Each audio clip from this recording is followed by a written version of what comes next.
All right, how's everybody doing today? Hotep. Hey, this is Michael Imhotep, founder of the African History Network, host of the African History Network show. I'm a talk show host, researcher, lecturer, writer, and historian. So it is Friday, October 16th, 2020, and I wanted to let people know, we're still getting people inquiring about advertising with the African History Network and on the African History Network show.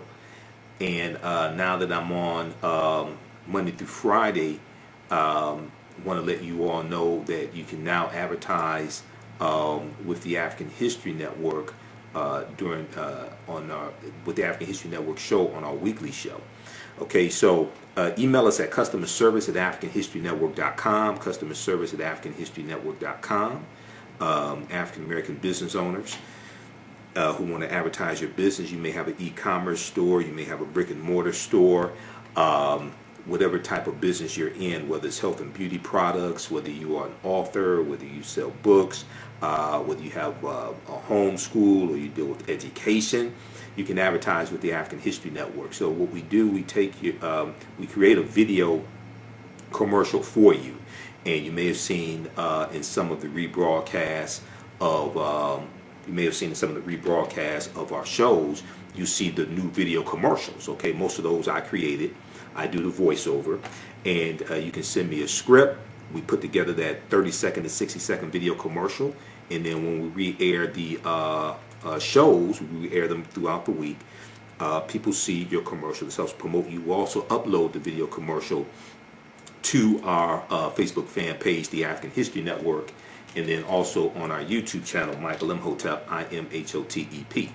All right, African American business owners, post the name of your business here on the thread of the broadcast also, and email us at customerservice@africanhistorynetwork.com, customerservice@africanhistorynetwork.com, and we'll let you know how you can advertise with the African History Network. We can get you up and running today.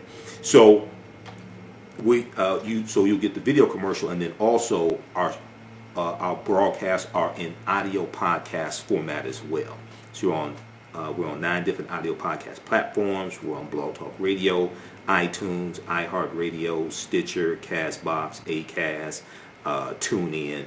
So when people listen to the audio podcast of these broadcasts, they'll hear your audio commercial as well. Okay, so you may have an upcoming conference or a virtual conference. I know, I usually speak out of state once a month or something like that. All that's been basically canceled, but people are having virtual conferences. You may have a virtual conference that you want to promote. You may have a restaurant, catering business. You may sell African jewelry, African clothing, African garb, etc. T-shirt company. Email us at customerservice@africanhistorynetwork.com. Now, a lot of people oftentimes say, well, when we look at other ethnic groups and races of people, we look at Arabs and Chaldeans and things like this. They have and Asians, they have a history of entrepreneurship. Okay, well, when we study our history, African people, we have a history of entrepreneurship as well. And when we look at the first economies, when we look at the great African civilizations that we love to talk about, whether we talk about ancient Kemet or ancient Egypt, whether we talk about Ta-Nehesi or Nubia or Ta-Seti, if we talk about Ethiopia or Abyssinia, we talk about Great Zimbabwe, things like this. We go into West Africa and we deal with Ghana, Songhai, and Mali. When we deal with these great African nations in these societies, we're going to see that they have some type of economic system. We're going to see they're engaging in commerce, they're engaging in trade. They usually have some type of African marketplace as well, okay? And we see that they're going to have control of land. They are involved in agriculture. They're growing their own food. They're not relying upon Asians and Arabs and Chaldeans to feed them, okay? They may engage in commerce and trade with other ethnic groups, other races of people, but they have control of land. They are engaged in agriculture. They have mineral wealth. There's an economy, and there's some type of government system. There's some type of structure as well. When we look at these great African societies, we see this. So in all actuality, we know that African people are the first farmers. We're the first entrepreneurs as well. That's in our history. But even in this country, we have a deep, rich history of entrepreneurship. We have the co-ops, the cooperatives. Dr. Jessica Gordon Nimhard is the author of the book Collective Courage. Collective Courage. And Dr. Jessica Gordon Nimhard is the author of the book Collective Courage. And Collective Courage deals with a history of African American cooperative thought and practice. A history of African American cooperative thought and practice. And I interviewed this sister back in about 2014, I think it was. Maybe it's about 2016 I interviewed her. And she was speaking here in Detroit. So I interviewed her to help promote the lecture. And her book deals with the deep, rich history of cooperative economics, the co-ops. And the co-ops, the cooperatives, those are African principles we brought with us from West Africa. And you're dealing with these cooperatives, like whether it's the Colored Merchants Association, whether it's things like the Colored Farmers National Alliance and cooperative unions. These are ways that African Americans engaged in economic empowerment, engaged in business, engaged in economics. And it's a collective. The members were owners of the organization or of the business or something like that, as opposed to maybe just individual owners or maybe just a family owning a business. You had a collective and you could compete better. You could, the owners shared in the profits. It was more beneficial as opposed to the capitalism that we're taught, or it gets dressed up as black capitalism, etc. And what happened was a lot of African Americans went to white business schools, or they went to business schools at HBCUs that taught white business principles, and we then brought those white business principles back to the African American community, okay, and tried to use them. And for the most part, for the community in general, they don't work like the cooperatives did. They may work for your family, they may work for you individually, but the cooperatives were different. So when we look at things like the Colored Merchants Association, right? The Colored Merchants Association was created right around 1928, 1929. It comes out of the National Negro Business League. And this was an association of African American grocery store owners, so that they could work together, pool their resources together, learn marketing tactics, learn better accounting principles, buy in bulk so they get a lower economies of scale and better economies of scale, and they could better compete against the chain stores, the growing number of chain stores, the Kresge's and the Woolworths and A&P, things like this. This is the Colored Merchants Association that comes out of the National Negro Business League, and that National Negro Business League was founded by Booker T. Washington, okay, right around 1900.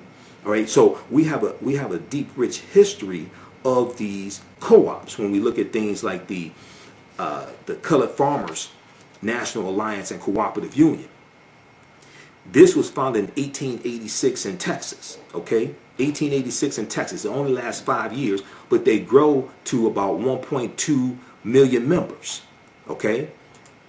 Now, a lot of people haven't heard about this because oftentimes when we deal with this history, the cooperatives, the co-ops are left out. We had things like the Free African Society of 1787. We're going to have, even when we go back to slavery, we're going to have many cooperatives that are helping buy people out of slavery, helping pay for burial costs, etc. You know, we were doing crowdfunding before it was called crowdfunding. This is all in our history. These are all principles. So when you hear me talk about Dr. Leonard Jeffries and Professor James Small, two of my teachers, and when they teach, they talk about the pyramid principle. And we look at the three sides of the pyramid. The foundation is African history and culture. And it's African history and culture that gives us our VIPs, our values, our interests, and our principles. And this gives us a cultural paradigm that we see reality through.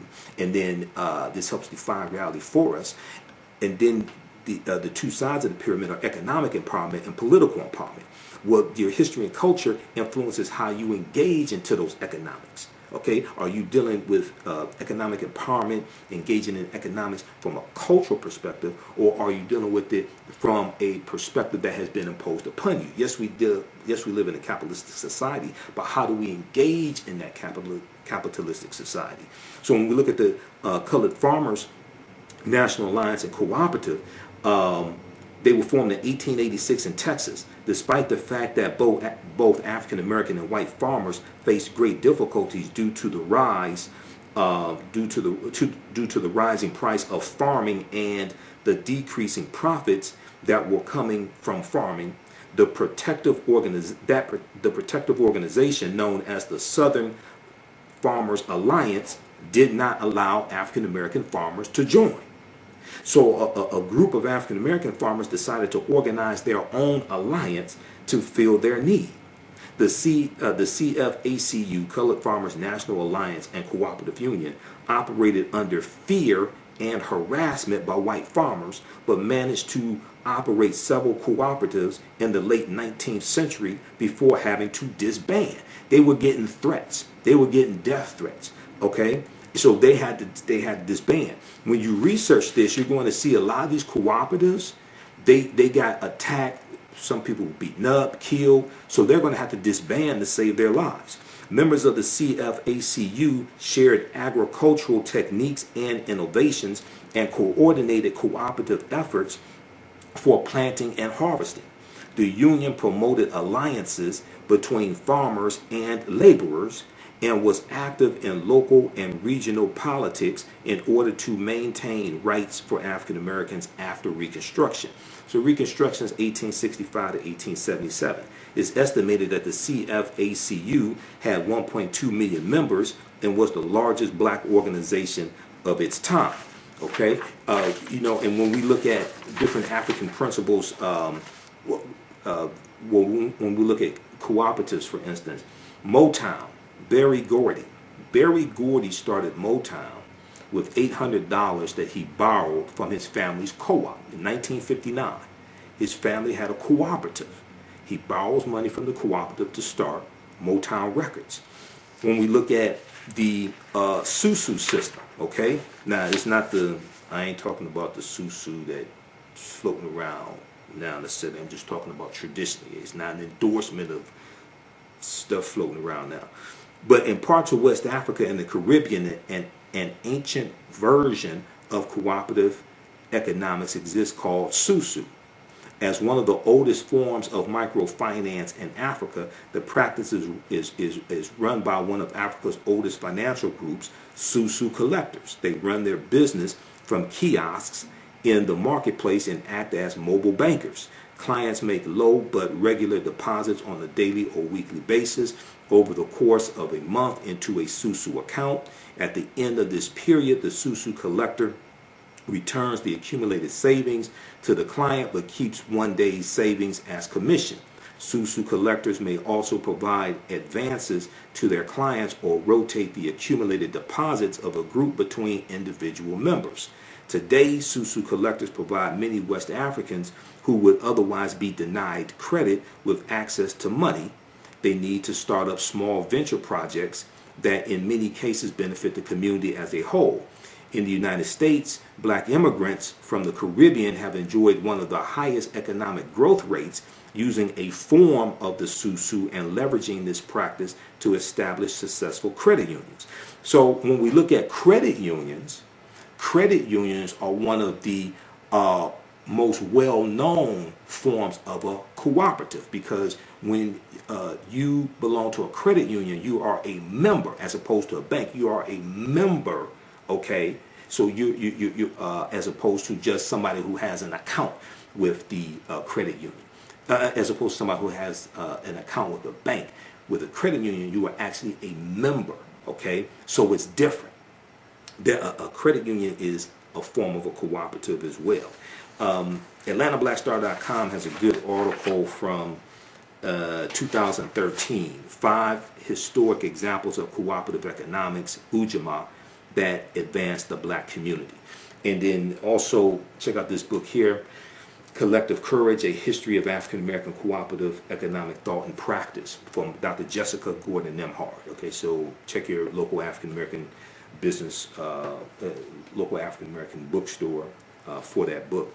But oftentimes when I hear, not my degrees in business administration with a major in marketing from Wayne State University here in Detroit, a lot of times, when I've done business consulting for 7 years, I managed African American companies. We had contracts with City of Detroit, County of Wayne, State of Michigan, and in teaching entrepreneurship, a lot of times people don't know. A lot of times African Americans don't know our deep, rich history in economic empowerment, entrepreneurship, and principles we brought with us from Africa here as well, but don't even understand what we were actually doing during slavery.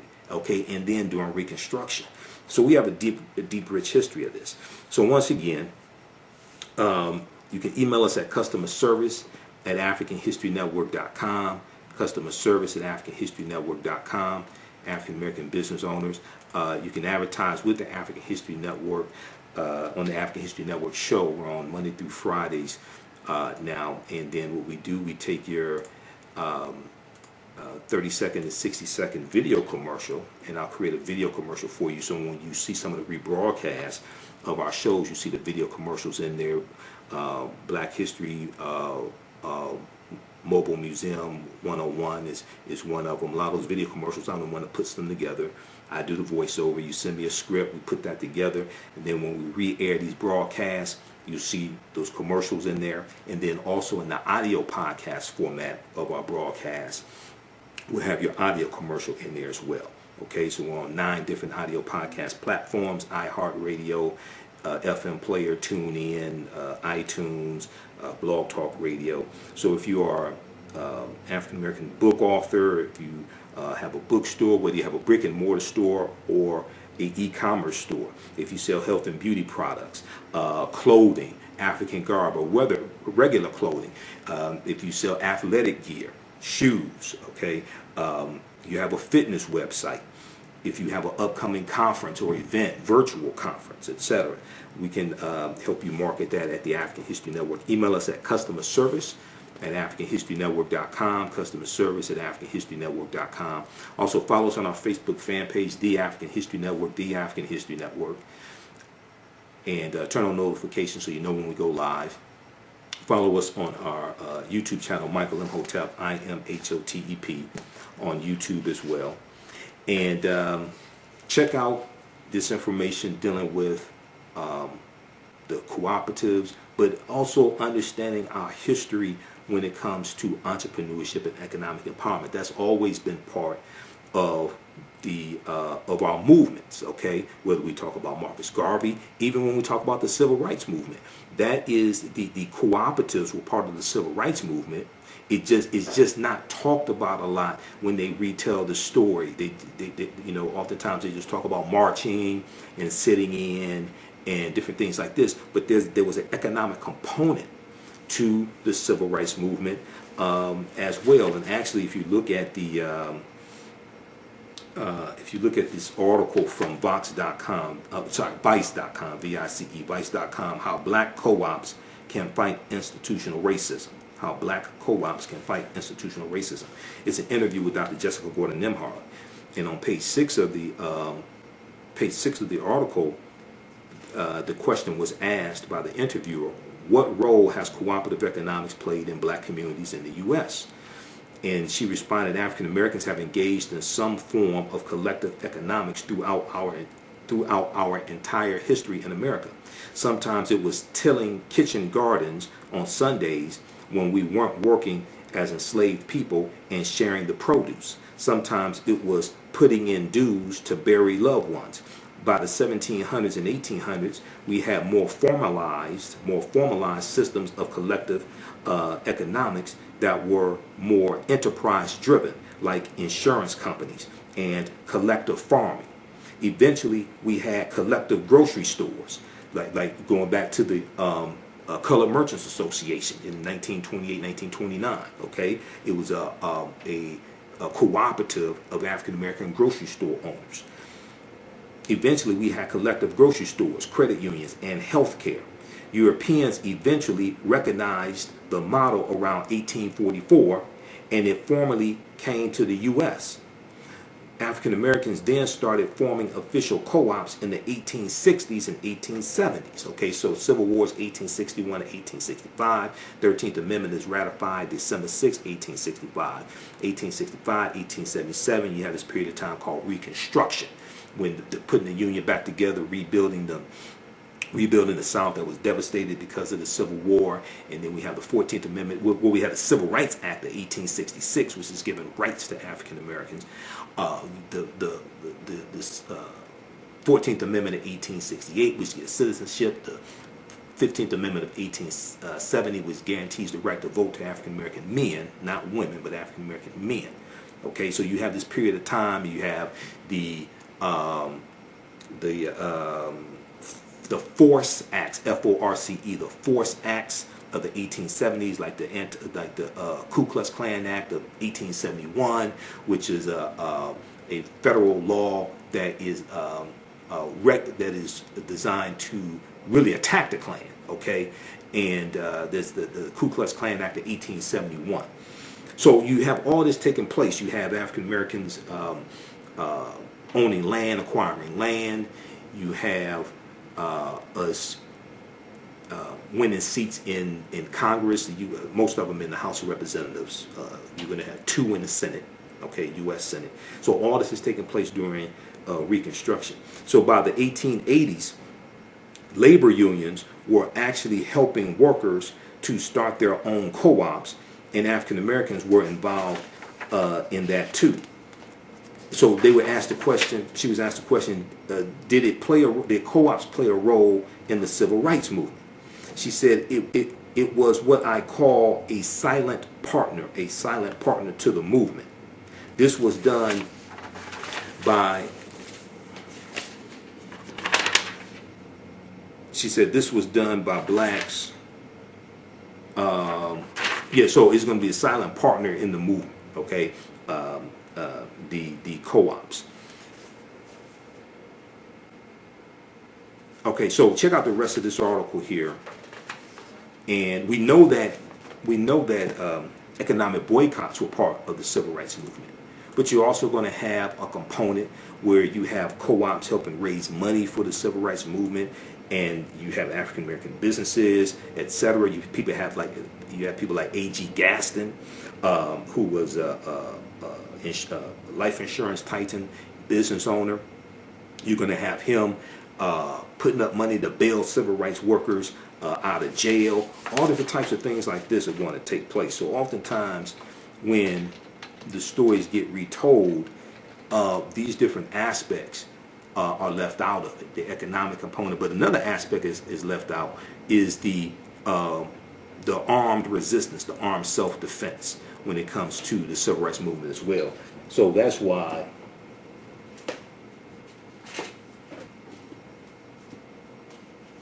this book here is so important, and also the book by the Deacons for Defense.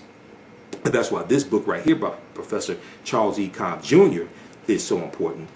This nonviolent stuff that gets you killed, how guns made the civil rights movement possible.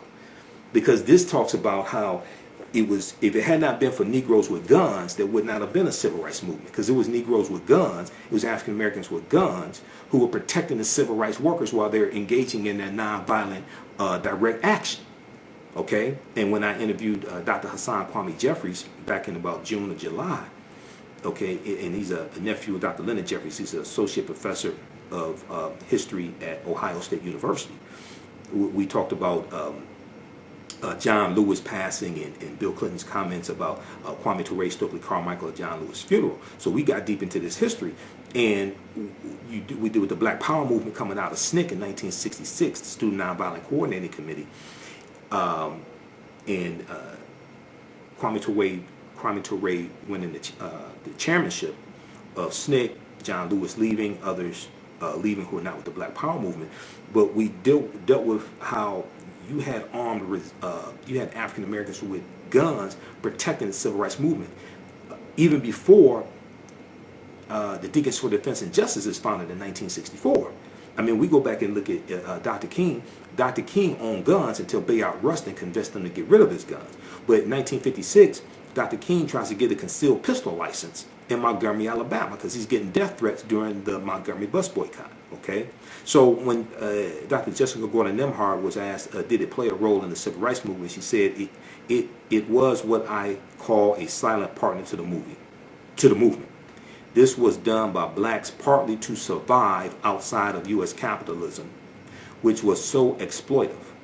It was also a way to create independence and wealth so we could be more politically active. Okay, so we have a deep, rich history of this. So this is what we have to tap into. This is why our history and culture is so important. People's history and culture teaches them how to deal with the problems of the past, in the present, and the future to meet the needs of the community. Okay, this is why this is so important. Okay, so once again, email us at customerservice@africanhistorynetwork.com. I didn't mean to go on so long, but I'm a teacher as well. For 25 years, the Black History 101 Mobile Museum has carried on the rich legacy of the Black Museum movement in America by showcasing original artifacts of the Black experience at colleges, universities, K-12 schools, corporations, libraries, conferences, and cultural events, making it the most traversed Black History mobile exhibit in American history. Dr. Khalid El Hakim is the founder of the Black History 101 Mobile Museum, and he is a highly sought-after public speaker on topics of Black history, social studies, education, museum studies, hip-hop, and race relations. Dr. Khalid was named among the change makers for NBC Universal's Erase the Hate campaign and listed as one of the 100 men of distinction for Black enterprise. He recently founded the Michigan Hip Hop Archive on the campus of Western Michigan University. The Black History 101 Mobile Museum is currently scheduling in-person and virtual exhibits nationwide. For more information, please contact Dr. Khalid Al Hakim directly at 313-645-4197, 313-645-4197, or visit their website at blackhistorymobilemuseum.com. That's blackhistorymobilemuseum.com. You can also email him at bhistory101@yahoo.com, bhistory101@yahoo.com. Yaya Rule is a line of African print-inspired apparel catered to the Black community. The pieces include t-shirts, sweatshirts, hoodies, jackets, dresses, skirts, activewear, bags, and other accessories and home decor. This brand offers a revived way for men and women to wear their Black pride and honor their African heritage anywhere at any time. This apparel line is for anyone, whether you are working in the corporate world, are an entrepreneur, or an artist. Their selection will allow you to casually let your pride shine or dress it up as wanted. It is for those who have already embraced African fabrics and for those who are just getting introduced to them. Reclaim and experience a part of our culture with rich and colorful African prints. The clothing line and the accessories are available right now starting at $17.99. For more information on the new items and accessories, visit yayarule.com. Email us at customerservice@africanhistorynetwork.com, customerservice@africanhistorynetwork.com. Post the name of your African American owned business here. We've got shops or Be Glam. Okay, shops or beglam.com. That's Lanisha. We've got, let's see here, what we have here.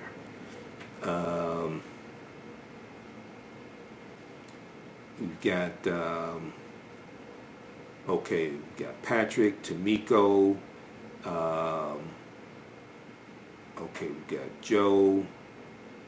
Yeah, email us at customerservice@africanhistorynetwork.com. Okay, we've got, who else we have here? I'm looking at the names of some of your businesses. Anna asks, how can she get the book, Collective Courage? Yeah, check with your local African American bookstore or Amazon. It should be at Amazon. Wombman.com, Mansa. Rubicon Restaurant, Rubicon Smoked Potatoes, Rubicon Restaurant, Tulsa.com. You're in Tulsa, Oklahoma. That's where Black Wall Street was. Tulsa was founded by Creek Indians around 1836. The Creek Indians, the Choctaw, Chickasaw, Creek, Cherokee, and Seminole Indians got pushed off their land in southeastern United States, areas like Georgia and Alabama, because of the Indian Removal Act of 1830, signed into law by President Andrew Jackson, which is the favorite president of this first Russian president of the United States, Donald John Trump. And they go over 1,000 miles on the Trail of Tears, and they take their African slaves with them. The Choctaw, Chickasaw, Creek, Cherokee, and Seminole Indians all owned African slaves. Now, as Professor James Small, one of my teachers, pointed out to me, he said the Red-tailed Creek Indians did not own slaves, but you're going to have some of them that own, these different nations that own African slaves as well. So when they go into Oklahoma, they take their African slaves with them. And Tulsa comes from the Creek Indian word Tallahassee. Tallahassee. This is where the word Tulsa comes from. So you're going to, at the Choctaw, Chickasaw, Creek, Cherokee, and Seminole Indians, derisively, pejoratively called the 5 civilized tribes of Native Americans, because they adopted Christianity, learned to speak English, and owned slaves. They're all going to fight on behalf of the South during the Civil War. They all fight on behalf of the Confederacy during the Civil War because they own slaves. Okay, now you're going to have these Africans who marry into these various Native American nations, get citizenship rights, things like this. This is going to happen. A lot of us have some type of Native American ancestry. I'm one of them. I have Cherokee and Blackfoot on my mother's side of the family because my mother's from Tennessee. So what's going to happen is you're going to have the Black Freedmen Indian Treaties of 1866. And this is so let me back up for a quick minute, and then we're going to end this. When these Native American nations take up arms against the Union during the Civil War, they violate treaties that they have with the United States. And these treaties stipulate that they can never take up arms against the Union. So before the Civil War, you're going to have these Native American territories where they own this land, where they have this land. That land is going to be taken back after the Civil War ends, and they're going to be put on reservations. But there are also stipulations that they have to free their slaves. Some of them don't free their slaves till like 1866, 1867. Because they did, In Vogue said, give it up, turn it loose. They didn't want to give it up or turn it loose, some of them. Now, this is not, I'm not saying that we should hate Native Americans. That's not what I'm saying. I'm dealing with their history. I don't want people to misunderstand what I'm saying, because many of us have Native American blood. Many of us, there are black Indians that exist today. There are black Indians, and we saw that the Cherokee stripped the black freedmen in 2011 of their citizenship rights in the Cherokee Nation, and those black freedmen are going to sue to get their citizenship rights back in the Cherokee Nation, get their full rights, etc. Okay, so there are about 566 or 567 federally recognized tribal nations in this country. Okay, so I don't want us to I don't want us to look at all of them negatively or attack them, things like this, because see, white supremacy pits groups of oppressed people against each other to fight one another. The U.S. has violated over 371 peace treaties with Native Americans, and oftentimes you're dealing, when you deal with different ethnic groups or what have you, races, what have you, that are fighting one another, usually they're operating based upon misinformation that's been fed to them coming out of white supremacy. All right, so we have to understand that also. But when you read books like The First Americans Were Africans, Documented Evidence, and I just had Dr. David Imhotep on my show Monday, October 12th, for Indigenous Peoples Day, Columbus Day. All right. The first Americans were Africans, documented evidence, which deals with the African presence in the Americas going back at least 56,000 years ago in South America, but in the land we call the United States of America going back at least 51,700 years ago. Okay, the Khoisan, who come from southern Africa, the ancestors to the Inuit and the Twa, they were here going back at least 51,700 years ago, before Native Americans, the people who we call Native Americans, came into existence. The people who we call Native Americans are the offspring, in general, the offspring of the intermixing between Africans who were already here and Asians who come here around 3000 BC, okay, about 5,000 years ago. They intermix, and their offspring are, in general, who we call Native Americans. If you look at old black and white photographs of Native Americans, and this is why I can't do these broadcasts like this and only do 5 minutes, because where's that book? This book right here. So if you look at old black and white photographs of Native Americans, this is Chronology of Native Americans, the ultimate guide to North America's indigenous people, right? When you look at old black and white photographs of Native Americans, these were not a very light-skinned, almost white-looking people, like a lot of Native Americans you see today. No, not an attack on them. I'm just explaining this. These were usually a dark-skinned people, oftentimes with high cheekbones. And what's going to happen, you have those who are the offspring of the intermixing of Africans and Asians, one. Two, when European settlers come here, a lot of the African groups that are already here, a lot of them get reclassified as Native Americans. Okay?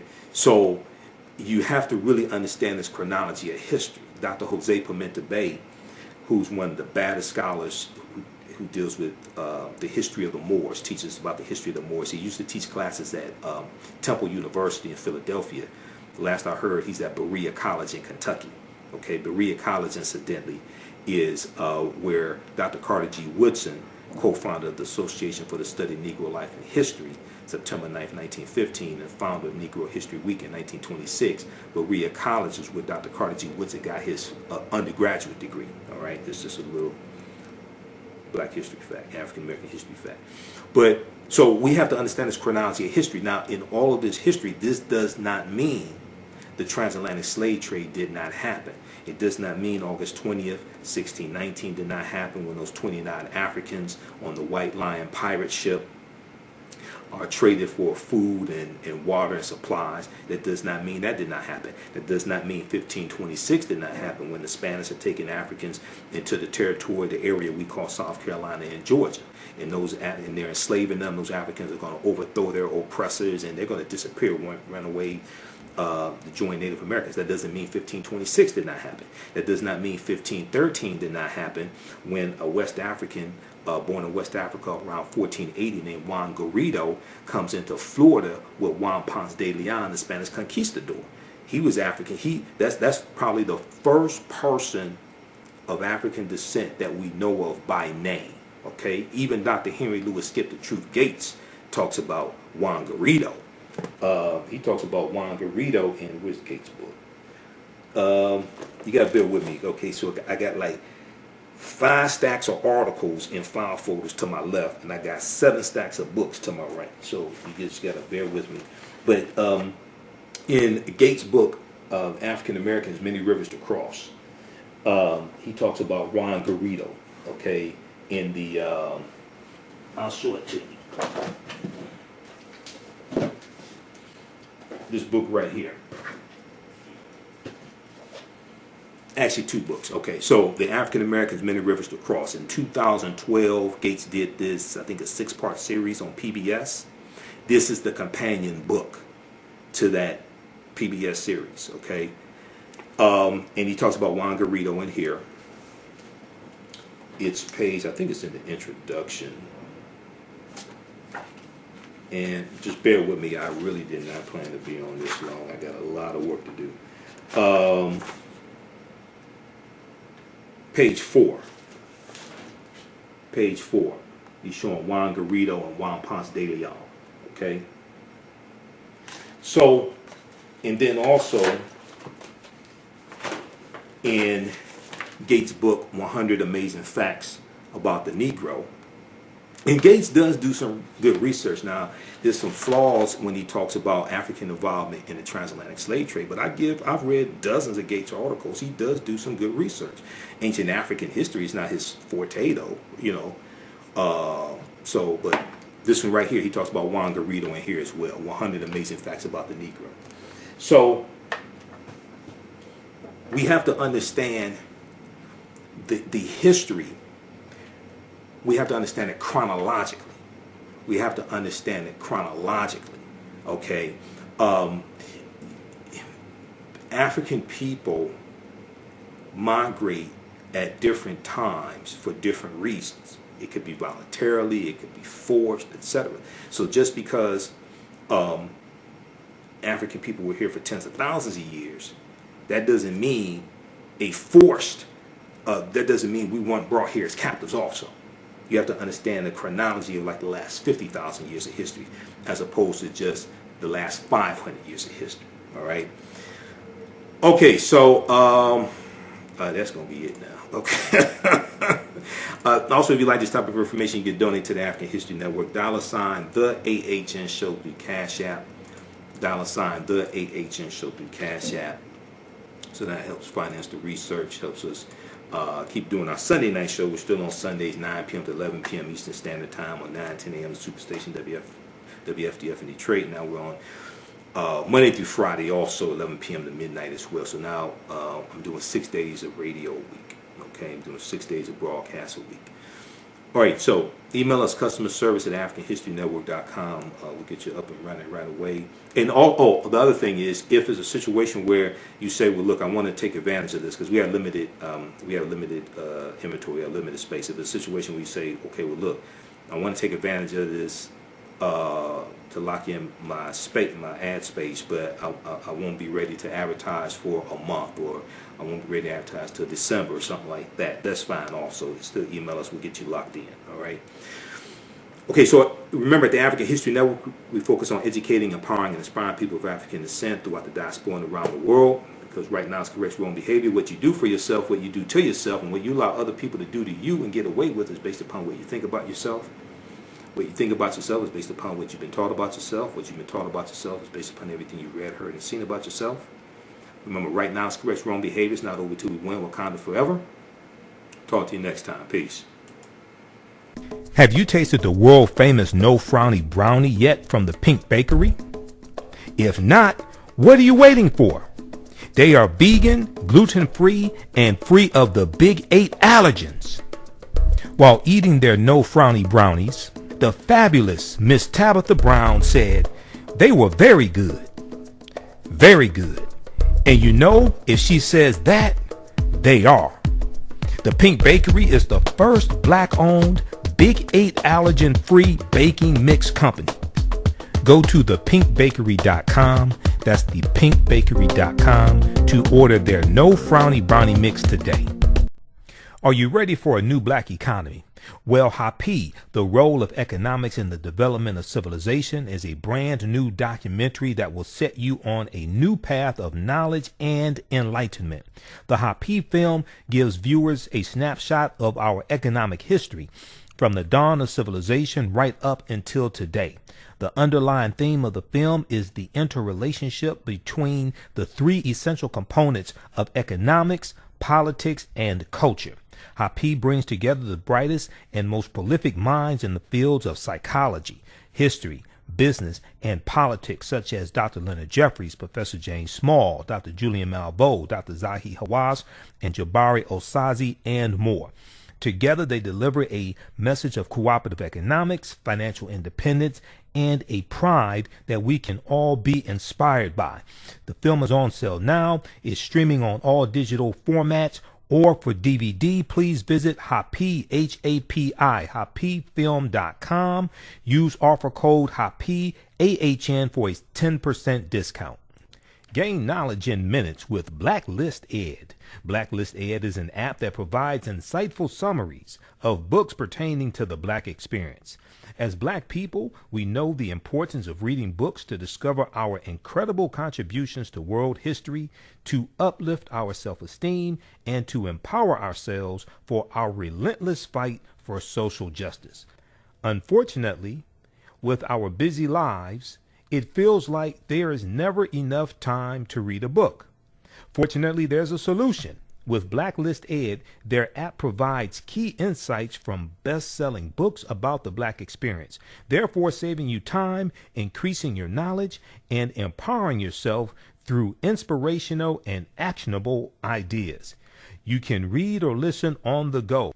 Start your free trial today by going to blacklisted.com. That's Black without the C, BLAK. Or you can download the Blacklist Ed app from the App Store or Google Play. Blacklist Ed, empower yourself. Revitalizing, restorative, indulgent, essential. Crea's Love Butter Raw Shea Butter Collection. How do we know if our skin products are truly delivering all of the health benefits they should? Crea's Love Butter is a thoughtful combination of hand-selected ingredients designed to enhance the level of your skin's health. Crea's Love Butter is an ideal gift for health-conscious loved ones and is a pleasure to both give and receive. They've harnessed the restorative powers of raw shea butter and infused it with their love and passion for revitalizing skin that you will undoubtedly feel from the first use. Visit their website today, creaslovebutter.com. CREAS, creaslovebutter.com. Put your skin in the game. Yaya Rule is a line of African print-inspired apparel catered to the Black community. The pieces include t-shirts, sweatshirts, hoodies, jackets, dresses, skirts, activewear, bags, and other accessories and home decor. This brand offers a revived way for men and women to wear their Black pride and honor their African heritage anywhere at any time.